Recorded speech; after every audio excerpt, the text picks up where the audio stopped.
Bismillahirrahmanirrahim. Alhamdulillahi rabbil alamin. Wassalatu wassalamu ala Rasulillah wa ala alihi wa sahbihi ajma'in. Fa inna asdaqal hadits kitabullah wa khairal hadi hadi Muhammad sallallahu alaihi wasallam. Wa syarrul umuri muhdatsatuha wa kullu muhdatsatin bid'ah wa kullu bid'atin dhalalah wa kullu dhalalatin finnar.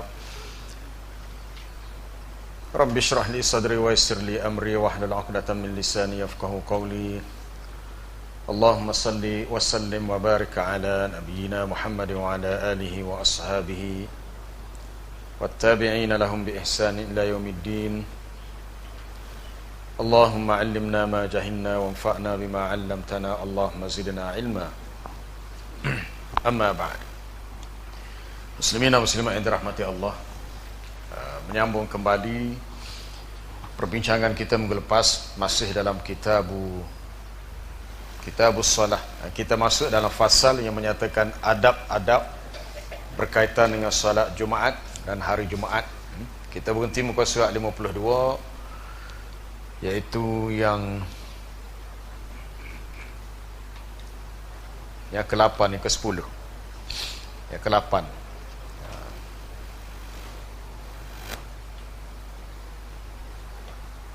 Hendaknya menghentikan salat dan zikir manakala imam telah keluar menuju mimbar, menyibukkan diri dengan menjawab muazzin, kemudian menyemak, yakni mendengar terhadap khutbah dengan sepenuh perhatian.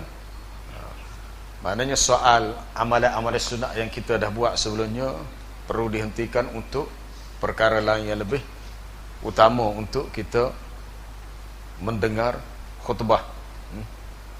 Yang ke-9, hendaknya melaksanakan salat sunat ba'diyah Jumaat, sama ada dibuat 2, 4 ataupun 6. Ini dah disebut minggu lepas. Berusaha tetap tinggal di masjid sampai asar. Bila sampai maghrib, maka tentu lebih utama. Kalau seseorang mampu untuk berada di masjid, sebab waktu ni waktu yang dianggap sangat mustajab doa.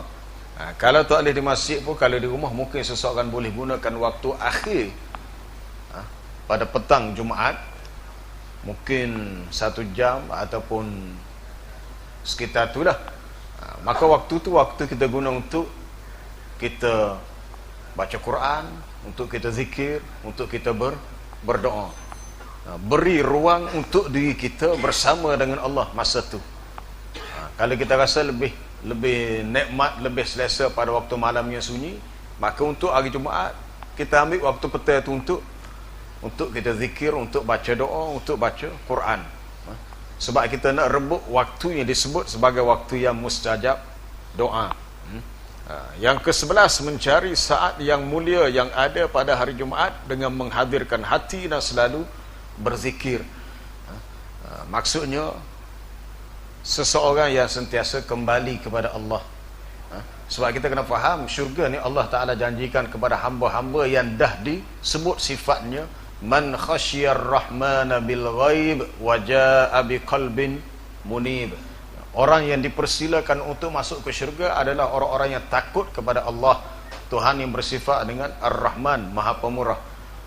Mereka datang di hari kiamat dengan qalbin munibin, dengan hati yang sentiasa kembali kepada Allah. Munib daripada kalimah anaba yunibu, orang yang banyak kembali kepada Allah, maknanya sentiasa dekat. Walaupun dia sibuk dengan urusan dunia, tetapi kesibukan tidak melekakan dia untuk sama ada solat 5 waktu ataupun untuk istiqamah buat amalan-amalan yang sunat yang biasa kita buat. Bila kita dah biasa buat satu amalan, buatlah secara iltizam dan istiqamah. Mungkin pagi-pagi kita ada pilih surah-surah tertentu untuk dibaca, maka kita istiqamah baca sebagai wirid kita. Mungkin pagi-pagi ada doa-doa yang kita pilih untuk kita baca, maka bacalah. Adapun hari Jumaat, maka kita disunatkan untuk mengambil waktu lepas asar untuk kita berdoa. Kalau rasa tak habis lagi bacaan selawat kita, maka hari Jumaat lah waktu yang sesuai untuk kita membanyakkan selawat kepada Nabi SAW. Pada nombor yang ke-12 tu kita akan tengok nanti. Ataupun kita baca surah Al-Kahfi kalau belum sempat untuk kita baca pada malamnya atau pada paginya, maka kita baca waktu petangnya. Baik, sebelum terlupa ya, untuk sambung hak minggu lepas, salah satu perkara hak di apa dia yang tidak digalakkan ialah adamut tahalluk awil ijtima' li darsin qabla al-jum'ah. Tidak membuat halaqah dalam bulatan ataupun berhimpun untuk majlis pelajaran, untuk majlis ilmu sebelum Jumaat. Dalilnya berdasarkan hadis Amr bin Shu'aib an abihi an jaddihi. Mungkin tuan-tuan kata tak pernah ada pun ustaz-ustaz wayak tak boleh mengajar, tak boleh buat kuliah sebelum Jumaat. Baik, kita tengok ini hadisnya, bahawa Nabi SAW kata Shu'aib, kata Amr bin Shu'aib, naha 'anil syira'i wal bai' fil masjid. Nabi melarang daripada urusan membeli menjual di masjid. Wa an tunshada fihi ad-dhallah, bahawa dicari padanya barang-barang yang hilang. Wa an yunshada fihi asy-syir', bahawa dialungkan bacaan-bacaan kalam syair. Wa naha 'anit tahalluk mithlu salati yaumul jum'ah, dan dia melarang daripada berhalaqah seumpama solat pada hari Jumaat. Hadis ini riwayat Abu Daud dengan sanad yang hasan. Jadi tahalluk di sini, berhalaqah di sini ada dua makna, dari segi lughawi dan syar'i. Adapun dari segi lughawi dengan maksud al-jamaah minan nas mustadiruna ka halqatil bab, satu kumpulan daripada manusia yang membuat lingkungan dalam bentuk yang tertentu lah. Ataupun dari segi syar'i, halaqah ni maknanya al-ijtima'u lid-darsi walau min ghairi tahalluk, iaitu berhimpun untuk belajar sekalipun berkumpul itu, berhimpun itu tidak dalam bentuk bulatan. Biasa bulatan ni kalau kita buat program majlis usrah, ada nakib soalnya, kita buat dalam bentuk bulatan. Ataupun kita buat tadarus Quran, ataupun majlis baca Quran, biasa kita buat bentuk bulatan. Tapi kalau atas tujuan untuk belajar sebelum Jumaat walaupun tidak bentuk halaqah, maka ia dakhilun fin nahyi al-warid fil hadis, termasuk dalam larangan yang disebut dalam hadis. Cuma larangan ni mungkin dilihat dalam bentuk yang lebih kepada la yustahabdu, tidak dianjurkan, tidak digalakkan. Itu boleh rujuk sebagaimana ditulis oleh Syekh Muhammad Musa Nasir dalam Al-Lum'ah fi hukmil ijtima' di dars qabla al-jum'ah, pada hukum menyatakan berhimpun untuk belajar, untuk mendengar kuliah sebelum Jumaat. Memang ada lah masjid yang buat. Kalau di Kuala Lumpur cukup banyak, dia ada program khusus kuliah sebelum Jumaat. Persoalannya bukan selepas Jumaat, sebelum Jumaat. Rupanya dah ada perbahasan tentang masalah dalam kalangan ulama atas mafhum hadis Amr bin Shu'aib yang dikeluarkan oleh Imam Abu Daud. Baik. Mengenai saat tersebut ada perbezaan pendapat. Saat waktu yang mustajab doa tadi, ada yang kata antara dua khutbah. Ada ulama kata selepas salat asar hinggalah maghrib. Dengan hadis yang diriwayatkan sendiri oleh Imam Muslim daripada Abu Musa disebutkan bahawa saat tersebut antara duduknya imam sampai selesainya salat. Sebab ada dalilnya daripada hadis riwayat Imam Muslim dalam sahihnya. Ada hadis lain menunjukkan bahawa saat tersebut antara selesainya imam dari khutbah sampailah salat dilaksanakan hinggalah selesai salat. Itu ada riwayat lain pula. Ada hadis lain menunjukkan bahawa saat tersebut adalah saat-saat terakhir menjelang maghrib ba'da salatil asr, selepas salat asar. Kalau kita ngaji, kita tahu, memang kita cakna lah benda ni. Tapi bagi orang tak si beramal, sama ada dia tahu tak tahu, dia buat tak erti, bagi dia tak penting. Bagi kita yang kita rasa bahawa kita ni as-sadiq, orang yang berjalan menuju kepada Allah, dalam kehidupan kita kena ada amal-amal yang kita jadikan sebagai bekal kita. Amalan kita ni sebagai bekal untuk kita bertemu dengan Allah. Kalau kita tidak bersedia, pertama kita bimbang kita kembali dalam keadaan bekalan kita sedikit. Yang lebih menakutkan ialah takut seseorang itu mati dalam keadaan su'ul khatimah, buruk kesudahan. Orang yang tidak cara buat amalan-amalan ni biasanya dia lebih banyak buat benda-benda yang buruk. Tapi kalau orang ni cara kepada amalan soleh, walaupun dia buat buruk, dia tidak jatuh lama, dia akan bangkit, bangun, dia sedar kesalahan dia, dia akan bertaubat, dia akan kembali kepada Allah dan dia membanyakkan amalan-amalan soleh. Sesuatu yang sepatutnya kita sentiasa rasa takut, iaitu su'ul khatimah, buruk kesudahan. Baca dalam khabar Kosmo hari ni, temui ajal ketika sedang berjudi. Di Pulau Pinang kita kata bukan orang Melayu kali, rupanya orang Melayu bekerja sebagai pemandu bas. Sekian-sekian sebut nama dia, aib lah kita kata. Dia tulis nama dia, umur dia. Sedang bermain di judi, sedang berjudi di sebuah pusat perjudian. Tempat perjudian tu sudah direnovate, tengah ubah suai, dinding konkrit terbalik, mati dia. Mati tengah berjudi, subhanallah, ya Allah. Kalau mati tengah buat ibadat, tengah baca Quran, tengah solat, boleh kira juga. Mati ketika menuju ke masjid, boleh kira juga. Mati ketika melakukan satu, Allah Akbar. Nak undur balik tak boleh dah. Dah mati ni tak ada kata, tak apalah, bagi semula nyawa, aku nak bertaubat, nak betul kan, tak boleh dah. Sebab apabila sudah tiba ajal kematian, untuk undur kembali itu tak boleh.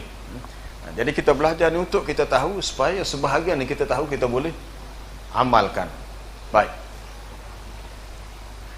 Kemudian daripada hadis riwayat Anas bin Malik, Nabi SAW bersabda, iltamisuha ma baina salatil asr ila ghurubis syams.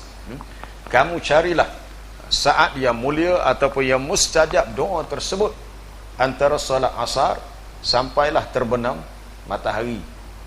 Ini disebut dalam riwayat Al-Imam At-Tirmizi dalam sunannya. Jadi mudah kiranya kita ambil belaka lah peluang itu. Antara dua khutbah tu bukannya lama pun, mana kita boleh berdoa situ. Kemudian selepas selesai solat Jumaat pun, ya, kita ambil sedikit masa untuk solat sunat, ba'diyah, dan juga doa-doa yang rasa perlu kita baca untuk hajat kita.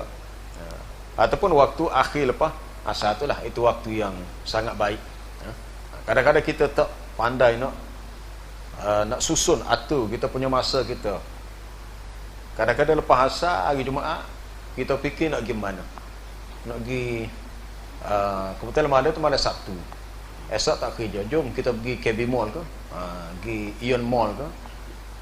Kita pilih waktu yang sepatutnya kita tidak berada di situ. Sepatutnya waktu kita berada di rumah. Kalau kita rasa payah nak pergi masjid, kita duduk di rumah.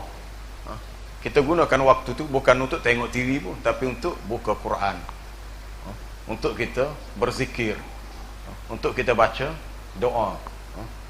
Kita kena fikir hari di mana kita akan bertemu dengan Allah fardan, seorang diri. Wa kulluhum atihi yaumal qiyamati farda. Semua mereka itu akan datang bertemu dengan Allah di hari kiamat seorang-seorang diri. Abu Bakar Al-Asram berkata, hadis-hadis tentang waktu mulia dan terkaburnya doa di hari Jumaat ini tidak terlepas daripada dua sisi ataupun dua kemungkinan, dua sudut, dua keadaan. Ada kemungkinan sebahagian darinya lebih sahih dari sebahagian yang lain. Ada kemungkinan saat tersebut dikira berpindah-pindah pada waktu-waktu seperti berpindah-pindahnya malam Lailatul Qadar. Mana tidak tetap. Boleh jadi Jumaat hari ini waktu mustajab lepas asar, boleh jadi Jumaat minggu depan waktu mustajab antara dua khutbah. Atas pandangan yang diberikan oleh Abu Bakar Al-Asram tentang waktu yang sangat baik untuk terkabulnya doa tadi. Kemudian yang ke-12, memperbanyakkan selawat, membaca selawat ke atas Nabi sallallahu alaihi wasallam pada hari Jumaat ini khusus. Hari yang kita dianjurkan untuk membanyakkan selawat, melebihkan selawat adalah pada hari Jumaat. Bukan payah pun. Semudah Allahumma salli ala Muhammad. Paling rekah, paling mudah. Kerana Nabi bersabda, man salla alayya fi yaumil jum'ah 80 marrah ghafarallahu dhunuba 80 sanah. Tapi hadis ini tidak kuat. Hadis ini ada masalah dari segi sanadnya. Sesiapa yang berselawat kepadaku pada hari Jumaat sebanyak 80 kali, maka Allah Ta'ala mengampunkan dosanya sebanyak 80 tahun.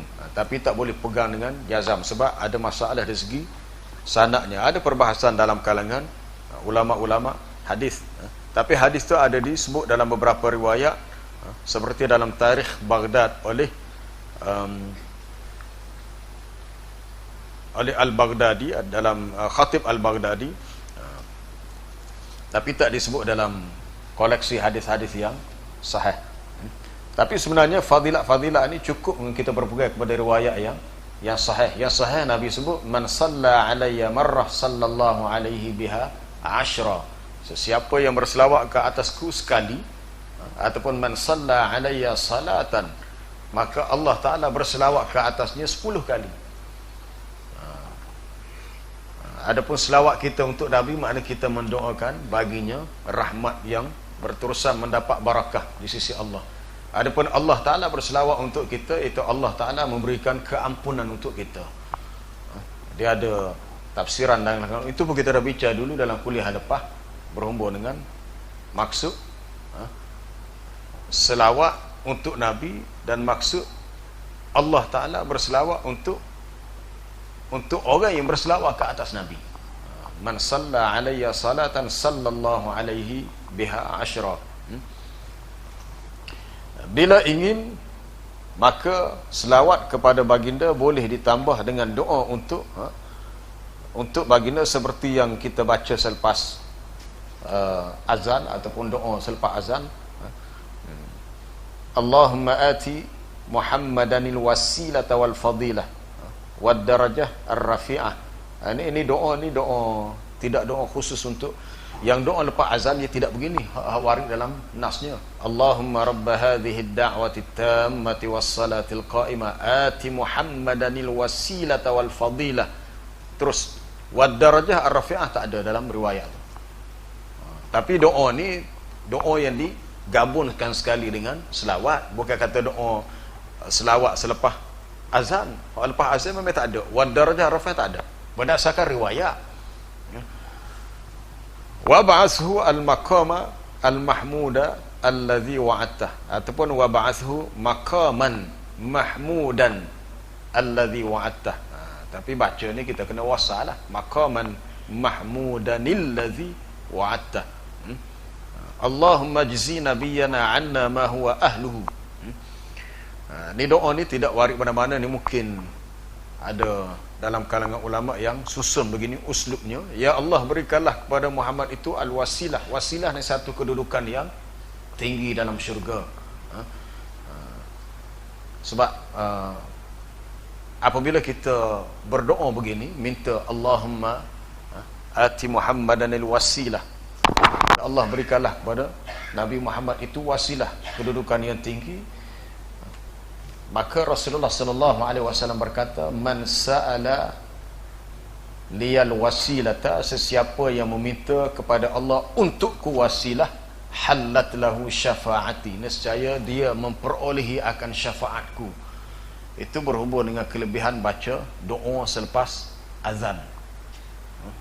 Baca doa selepas azan membolehkan seseorang tu layak mendapat syafaat, sebab dalam doa tu seseorang tu akan minta Allahumma ati Muhammadanil wasilah wal fadilah. Wasilah maknanya satu darajah, satu manzilah yang Nabi kata la tambagi li ahadin, tidak sepatutnya seseorang memperolehinya melainkan orang yang sangat istimewa.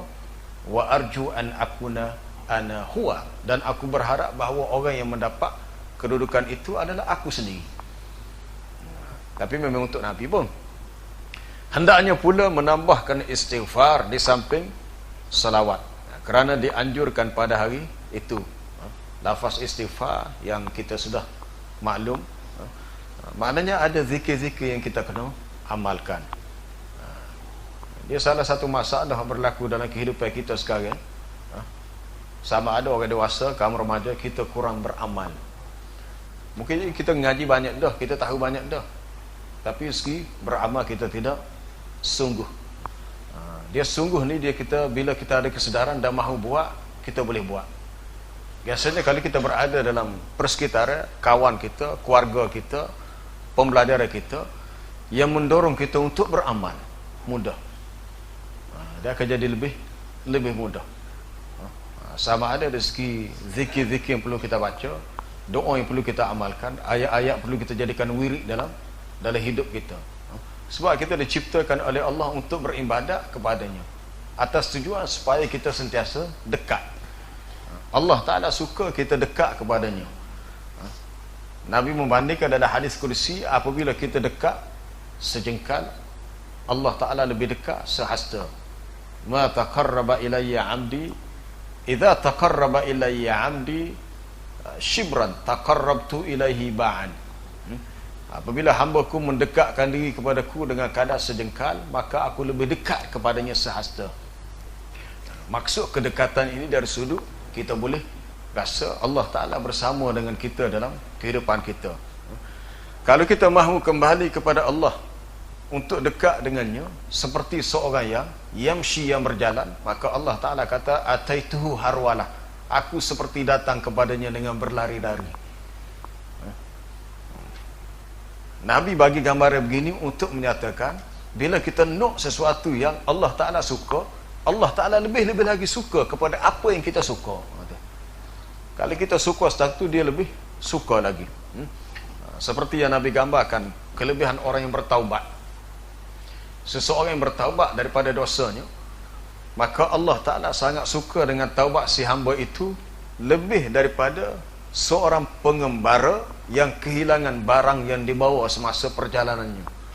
Dia bawa unta dia, makanan dia, pakaian dia, tiba-tiba unta dia hilang. Tunggu ada cokoh depan.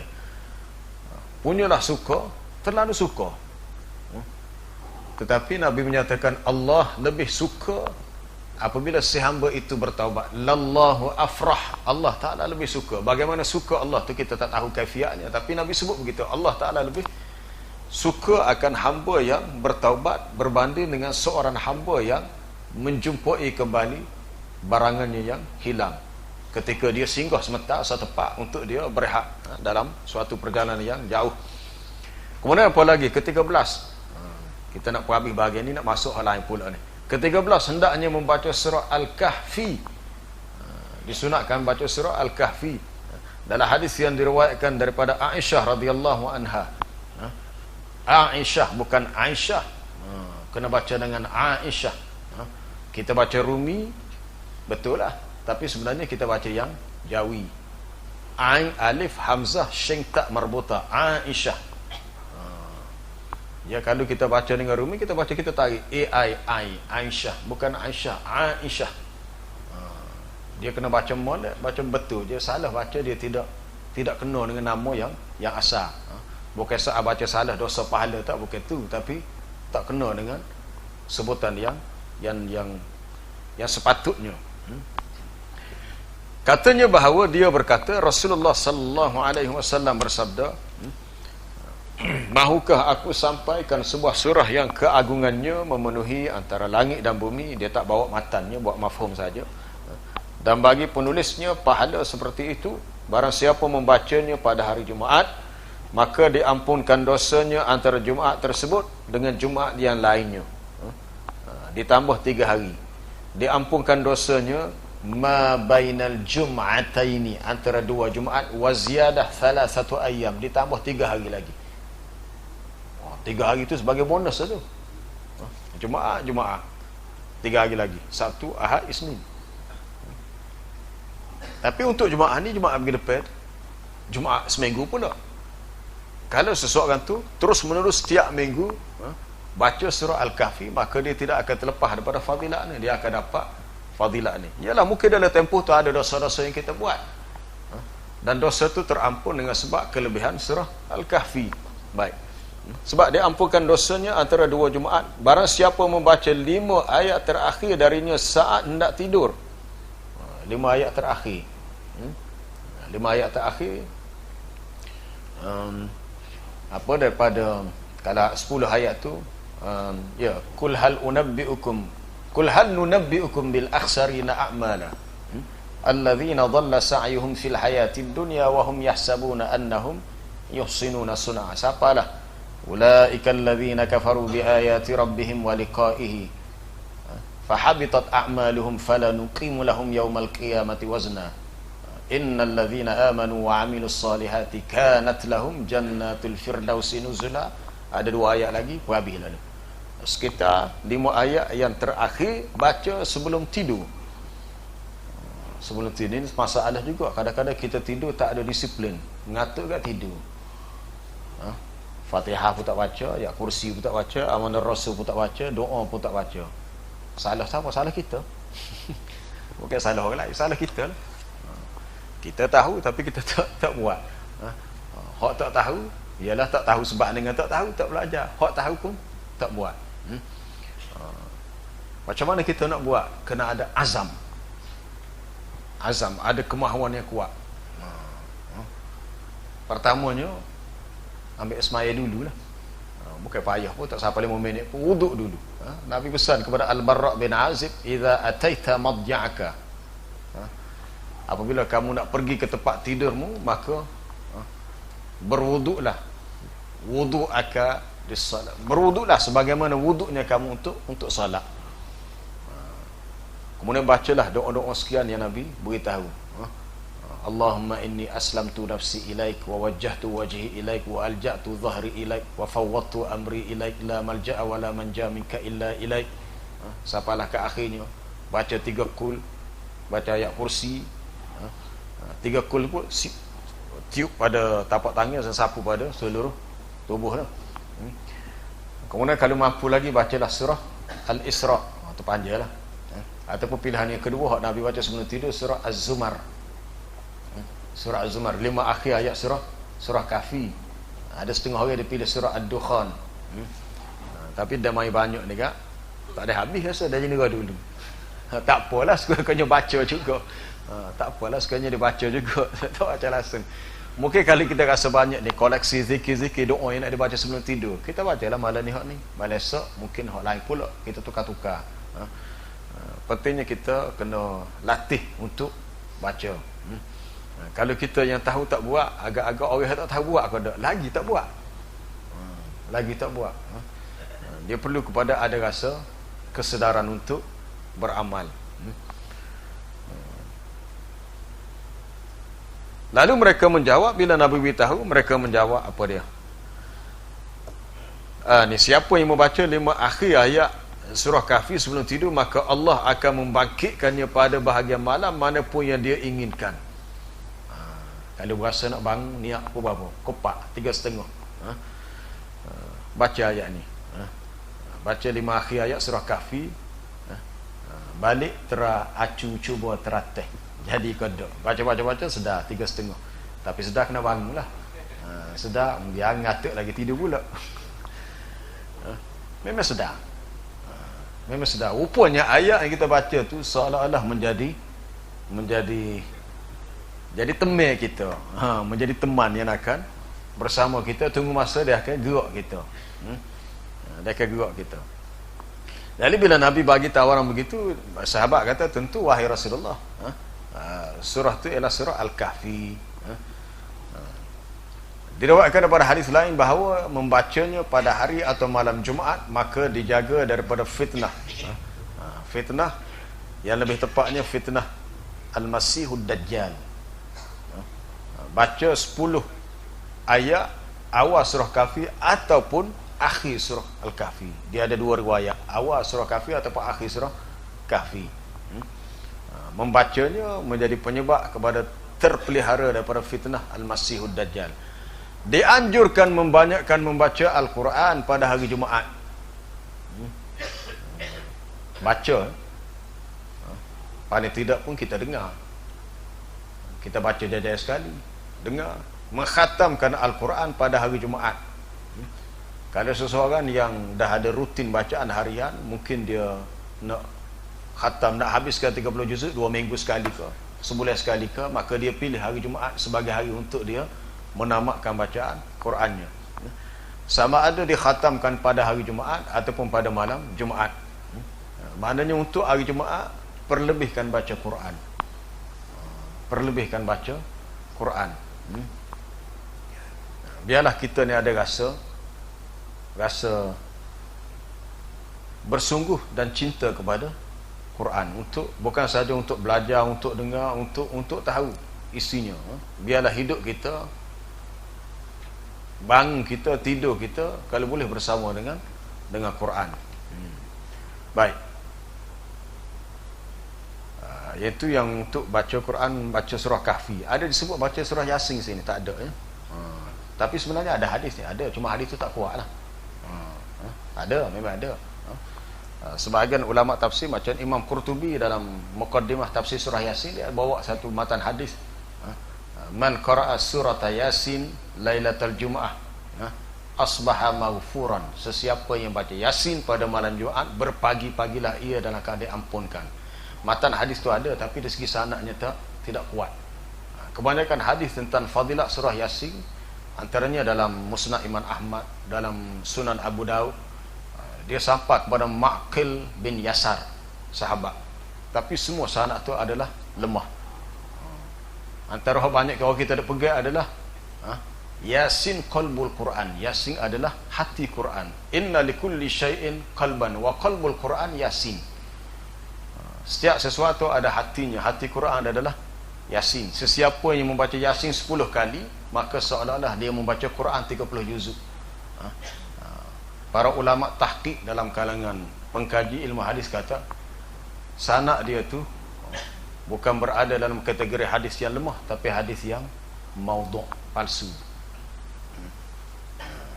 Tapi dia tidak mensabitkan apa-apa amalan lah. Cuma nak royak fadilatnya adalah fadilat yang tidak bersandar kepada riwayat yang kuat. Bukan saja tidak kuat, tapi ia bersifat palsu. Jadi kalau kita nak berhujah, kata ada mungkinlah ada apa-apa di sekolah, ni dekat-dekat puasa ni kita buat majlis baca Yasin ramai-ramai, lalu ada kata sebab Yasin ni hati Quran.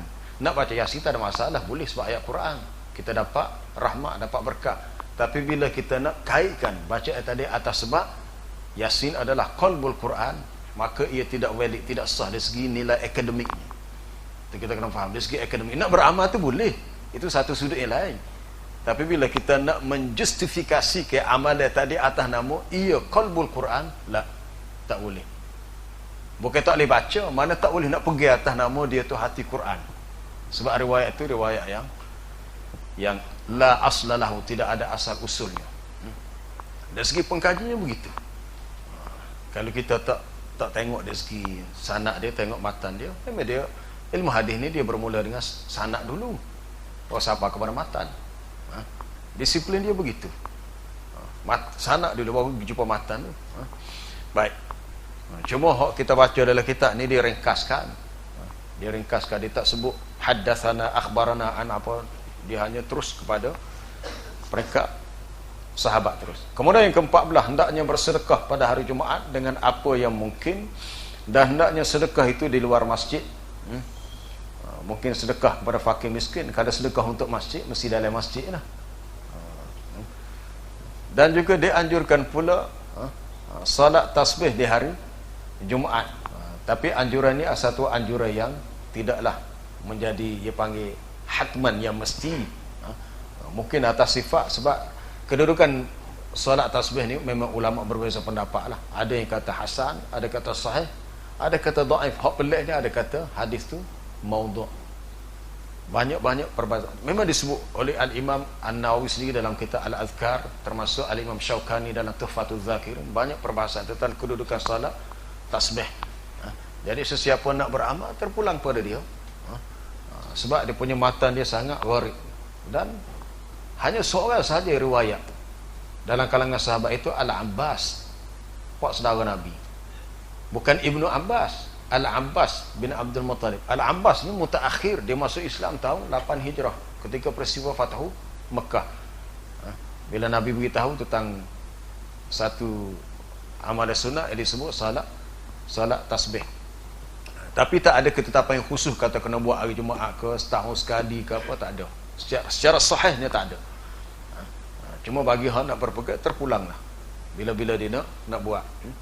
Tapi sebahagian ulama mutaakhir, Imam Yusuf Qardawi sendiri dia kata lebih baik dia mengutamakan amalan sunat lain yang lebih sahih dan sudah diketahui kesahihannya daripada dia berpegang kepada suatu amalan yang ulama masih tidak sependapat, untuk khuruj anil khilaf, dia kata, untuk keluar daripada kekhilafan yang berlaku. Cuma kita lihat tempat kita sendiri yang berlaku, ada yang buat, ada tak buat, itu terpulang atas dia, terpulang kepada dia. Cuma kalau peringkat sekolah bagi hamba tak dianjurkan. Kadang-kadang program qiyamul lail di sekolah buat solat sunat tasbih. Kena sekali budak ni perik tak segi. Dia kata lama, memang lama pun. Solat tasbih lama. Qiyam subhanallah walhamdulillah wala ilaha illallah Allahu akbar wala haula wala quwata illa billah 15 kali. Lepas tu rokok gitu juga, subhanarabbil azim, subhanallah walhamdulillah wala ilaha 10 kali. Tidak gitu juga. Kalau orang yang dah biasa seperti kita ni tak apalah, tapi kalau kena kau budak, dia rasa kena sekali itu sangat berat. Akhir sekali yang ke-15, hendaknya menjadikan hari Jumaat untuk amal-amal akhirat dan menahan diri daripada kesibukan-kesibukan dunia. Bolehkah kita buat? Menjadikan hari Jumaat untuk amal-amal akhirat maknanya memberi tumpuan lebih untuk amal ibadat. Tapi bukan bermakna tak boleh bekerja untuk urusan kerja dunia, boleh bekerja. Tapi kalau boleh lebihkan untuk amal-amal akhirat. Adapun kesibukan dunia kurangkan. Kesibukan dunia kurangkan. Kita kena ingat gini saja, bila umur kita bertambah, kita semakin dekat dengan mati. Saki baki umur kita semakin kurang, semakin tak ada lah, kau sikit. Sebab zaman ni zaman ada media media sosial. Dalam banyak dari grup WhatsApp saya dia kata, selamat hari ulang tahun untuk sahabat kami sekian-sekian. Kita pun dia mau di tahun mana? Dia kata saya dia ni ada akaun Facebook, tahu daripada Facebook. Kadang-kadang tu itu sendiri tak khabar-khabar dah hari jadi dia. Jadi bila ada ucapan sambut hari jadi, ia semua satu tazkirah, peringatan bagi kita. Baki umur yang ada pada kita semakin singkat, tu je. Hari yang berlalu dia tidak akan kembali. Hari yang mendatang dia semakin sempit, semakin sikit. Kita nak kejar hak depan, hak belakang dah tertinggal jauh. Baik, apa lagi yang boleh kita buat pada hari Jumaat? Sebut belakang dah ada dah, solat sunatnya, sedekahnya. Tinggal lagi kita buat. Kalau boleh buat semua ni, okey, benar dah tu. Kalau boleh buat semua ni, kita buat jadual lah, buat jadual tip. Minggu ni kita dah buat benda ni, tidak. Untuk kita analisa balik, amalan-amalan yang kita boleh buat pada hari Jumaat minggu ni berapa? Rasa tak ada orang buat tu. Nah, jadual khas saya makan. Jadi tahu minggu ni dia buat, dia 10 ni dia buat 5. Minggu berikutnya sibuk banyak, makan gula lah apa, orang ajak pergi sini, dia buat 2 je. Mungkin ada setengah-setengah tu, mungkin dia buat sekarang je. Tapi sekurang-kurangnya kita boleh muhasabah. Adakah amalan kita tu serupa tu ataupun ada peningkatan, ada perubahan, ada penambahan. Sebab kita nak memberikan nilai tambah, nak memberikan apa dia, add value, nilai tambah kepada kita punya iman dan amal, supaya ada kualiti dan ada peningkatan. Jadi kalau kita boleh jaga, maka itu sesuatu yang sangat baik. Sebab bila kita buat, kita kena jaga sungguh. Mungkin hak amalan sehari amal rasa tak payah, tapi hak payahnya solat malam. Solat malam. Nabi pernah berpesan kepada Abdullah bin Amr bin Al-As, Dia kata, ya Abdullah, la takum mithla fulan. Wahai Abdullah, jangan kamu jadi seperti si fulan. Dahulu kana yakumu minal lail, dulu dia bangun salat malam, thumma taraka qiyamal lail, kemudian dia tak bangun lagi. Jadi bila Nabi pesan gitu kepada Abdullah bin Amru, lalu dia tidak lagi meninggalkan salat malam. Setiap mana dia tak miss, dia akan bangun. Sebab Nabi pesan, jangan kamu buat supaya orang tu dulu gaji bangun, lalu dia tak bangun dah. Rasa supaya kena kita dah. Walaupun Nabi tak kata kita, tapi kita rasa supaya kena orang kita. Sebab kebanyakan kita begitulah. Itulah kelemahan yang kita boleh muhasabah. Boleh muhasabah diri kita untuk kita perbaiki dari semasa ke semasa kita dan juga ahli keluarga kita lah. Termasuk ahli keluarga kita. Wallahu a'lam. Ada soalan? Ya.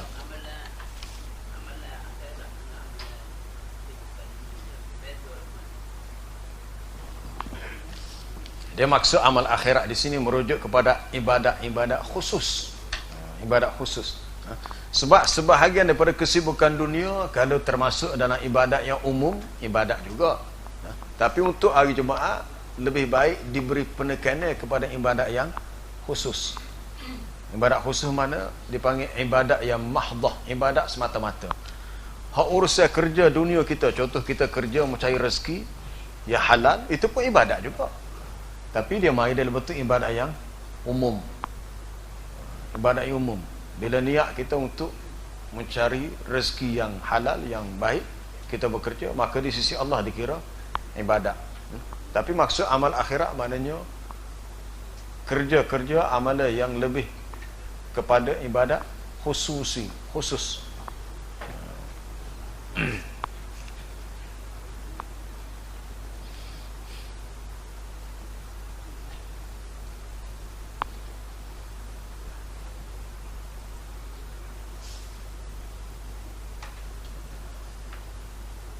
Dia bila kita sibuk dengan ibadat, dia akan kurang waktu untuk kita fikir soal lain.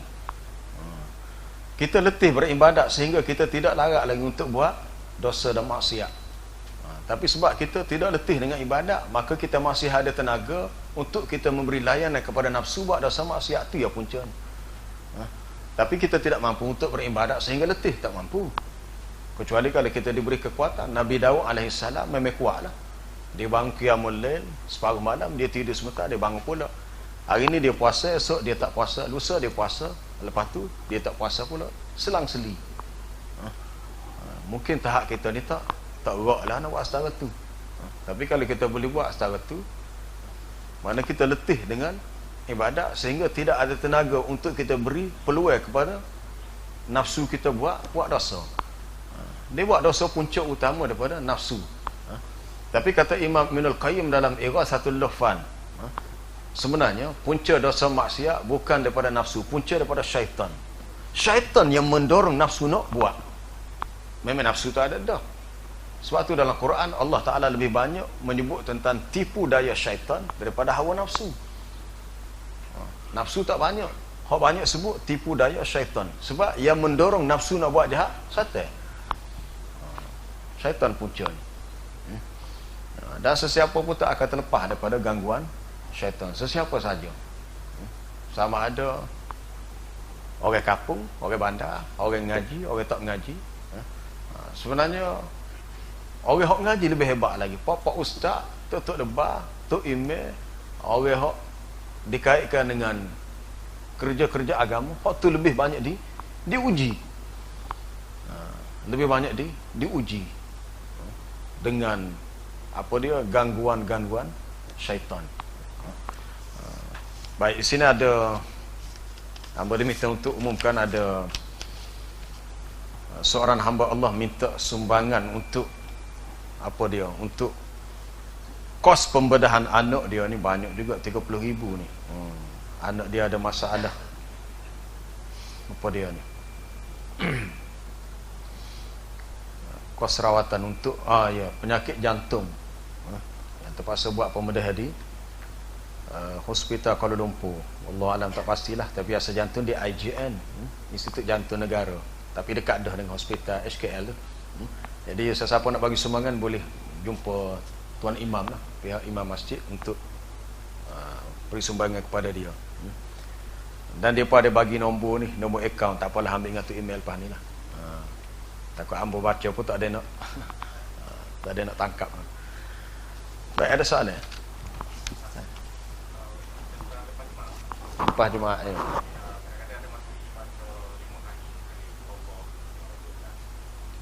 Lima kali.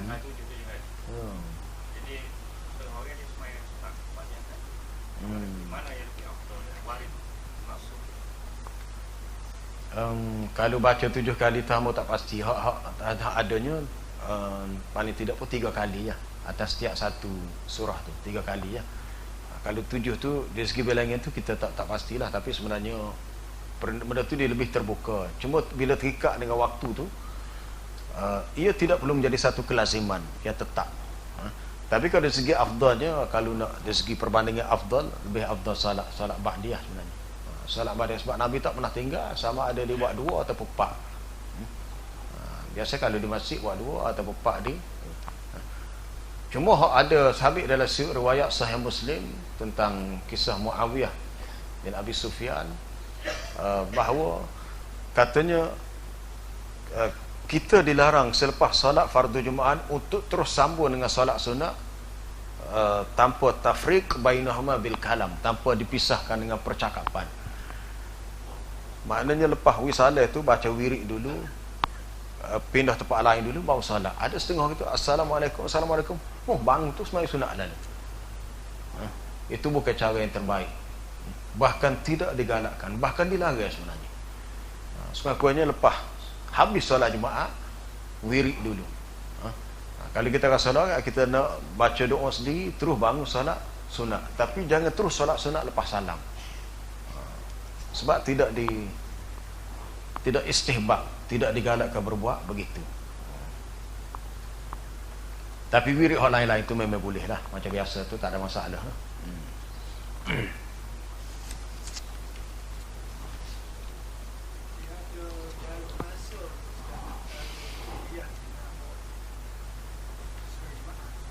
Kuliah sebelum Jumaat.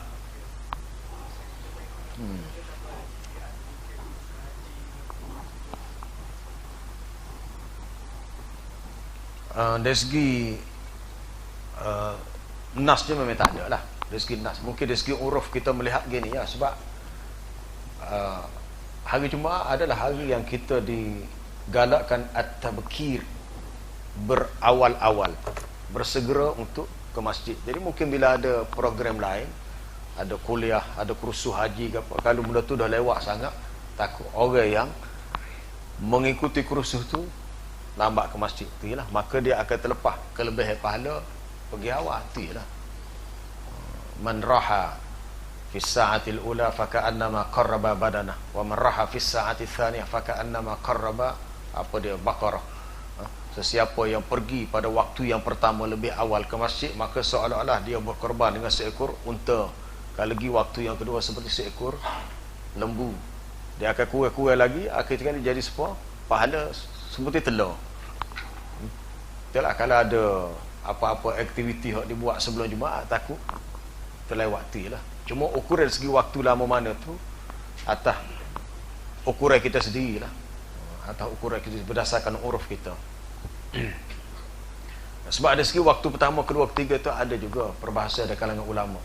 Ada disebut oleh Dr. Yusuf Qardawi dalam Al-Muntaqa min At-Targhib wa Tarhib, perbahasan tentang waktu solat Jumaat. Adakah berdasarkan uruf kita, kita nak kata waktu pertama tu masa mana? Mungkin setengah kata waktu pertama hari Jumaat pukul 8 pagi lagi, pukul 9 waktu kedua, pukul 10 waktu ketiga, pukul 11 awal benar. Ada pendapat mengatakan waktu pertama merujuk kepada uruf tempat tu, pukul berapa orang start pergi masjid. Kalau tempat tu orang biasa start pergi masjid pukul 11.30, 11.30 waktu pertama. Maka masuk pukul 12 tu waktu kedua, 12.30 waktu ketiga. Gitulah seterusnya. Itu ulama beristihad untuk memahami pembahagian waktu yang Nabi sebut. Sebab dia tidak sebut secara waktu, tapi dia sebut kategori je. Fi sa'atil ula, fi sa'atil thaniyah, fi sa'atil thalisah. Tahap masa pertama, masa kedua, masa ketiga. Jadi pandai-pandai kita lah kalau ada urusan program pada pagi Jumaat, macam mana kita nak kawal masa kita supaya tidak terlajak. Kadang-kadang kita sibuk waktu pagi, balik-balik letih cedera kawan-kawan orang band. Pergi juga Jumaat tapi kan orang baca khutbah. Itulah. Apatah lagi zaman sekarang ni anak-anak kita ni banyak sibuk dengan tuition. Hari Jumaat tuition, waktu tuition darjana, waktu tuition PT3, waktu tuition 305. Kalau tidak tuition pagi pun lepas Jumaat. Jadi kalau kita nak pergi Jumaat, nak pergi ambil anak tuition lagi. Allah Akbar. Kan? Baik, insya-Allah kita sambung lain kali pula dengan tajuk yang berikutnya. Subhanakallah bihamdika asyhadu an la ilaha illa anta astaghfiruka wa atubu ilaik. Wa sallallahu wasallama ala nabiyyina Muhammad. Walhamdulillah.